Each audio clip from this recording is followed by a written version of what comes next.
जय झूलेलाल दोस्तों। अॼु असां ठाहींदासीं सिंधियुनि जी फेवरेट खटी मिठी खटाइण, अंबड़ियुनि जी खटी मिठी तिखी और हिकु चटपटी खटाइण ठाहींदासीं जेका ॾाढी टेस्टी ठहंदी। इहा अगरि चेरे फुल्के सां खाइजे त ॾाढी ज़बरदस्त लॻंदी आहे। रेसिपी बिल्कुलु आसान आहे। वीडियो एंड ताईं ज़रूरु ॾिसिजो। पसंदि अचेव त लाइक शेयर और सब्सक्राइब ज़रूरु कजो। जय झूलेलाल दोस्तों, मां मुस्कान आहूजा और तव्हांजो स्वागत आहे मुंहिंजे चैनल हुनर मुस्कान का ते। अचो वीडियो शुरू था कयूं पिया। सभिनी खां पहिरियों खटाइण जेका ठाहिणी आहे असांखे खटी मिठी खटाइण, इन जे लाइ असां राजापुरी अंबड़ियुनि जो इस्तेमालु कंदासीं।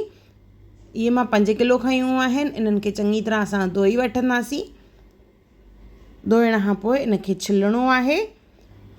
अंबड़ियूं जीअं वठी ईंदासीं उनखे पाणीअ मां चङी तरह वॉश कंदासीं। वॉश करण खां पोइ इनखे असां छिले वठंदासीं। छिलण खां पोइ न धोईंदासीं असां इनखे। अंबड़ियूं चङी तरह छिले वरितियूं आहिनि मां। इन खां पोइ असांखे इनखे करिणो आहे कद्दूकश।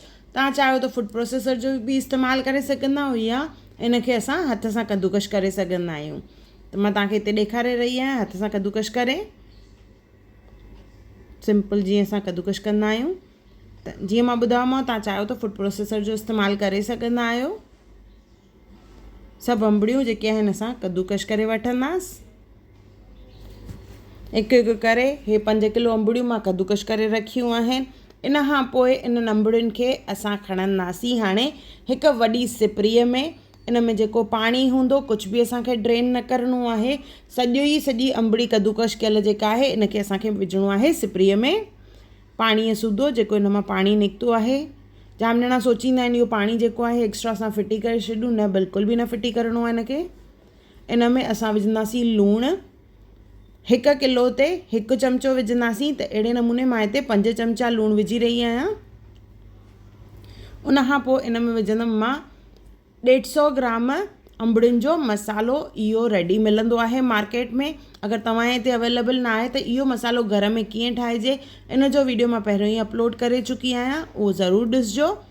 उन खां पोइ 5 किलो ते विझंदासीं अधु खंडु यानी 2.5 किलो खंडु विझंदासीं।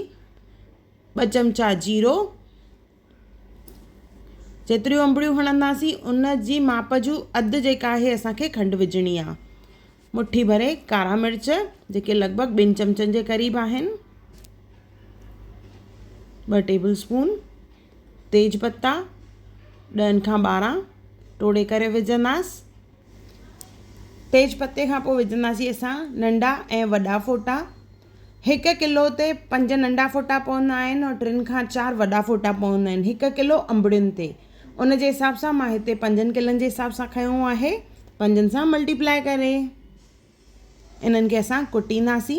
तव्हां चाहियो त इनखे हल्को सो मिक्सी जार में घुमाए करे बि विझी सघंदा आहियो। नंढा वॾा फ़ोटा विधासीं, खंडु, लूणु, जीरो, कारा मिर्च और अंबड़ियुनि जो मसालो। इहे सभु शयूं विझण खां पोइ असां हिन में विझंदासीं कौड़ो तेल। 5 किलो अंबड़ियूं आहिनि त लॻभॻि मां हिते मुनो किलो जेको आहे यानी मुनो लीटर तेल विधो आहे। मुनी बॉटल जेका लीटर जी मिलंदी आहे उहा।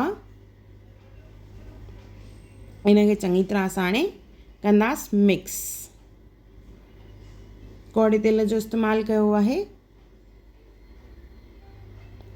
इनखे चङी तरह मिक्स करण खां पोइ असां इनखे टकाईंदासीं। जीअं जीअं मिक्स कंदासीं ॾिसो खंडु जेका आहे रिझणु चालू कंदी। ही पाणी पाणी लॻंदो पहिरियों स्टार्टिंग में। हाणे इनखे जीअं जीअं बॉइल कंदासीं असां अंबड़ी ॻरंदी, उनजो कलर बदिलजंदो और जेका खंडु आहे उनजी चाशनी ठहंदी। ॾिसो टकायो आहे मां त इन खटाइण में जेका आहे पंहिंजे लेखे ई शाइन अची वेंदी आहे।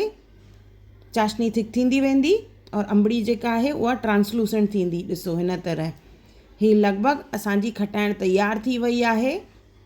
हिकु दफ़ो बॉइल अचण खां पोइ 5 खां 7 मिंट असांखे हिनखे बॉइल करिणो आहे, जंहिंमें इहा अंबड़ी जेका आहे चङी तरह ॻरी वेंदी।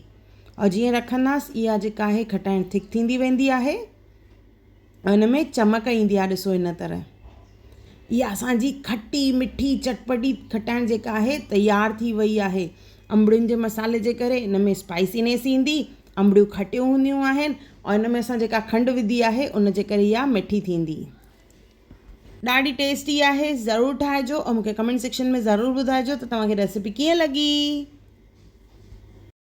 अगर तव्हांखे मुंहिंजी वीडियो पसंद आई हुजे तो उनके लाइक कजो, शेयर कजो और सब्सक्राइब कजो और मुंहिंजी वीडियो के ॾिसण जे लाइ बेल आइकॉन जरूर क्लिक कजो और मुंहिंजो वीडियो ॾिसण लाइ धन्यवाद।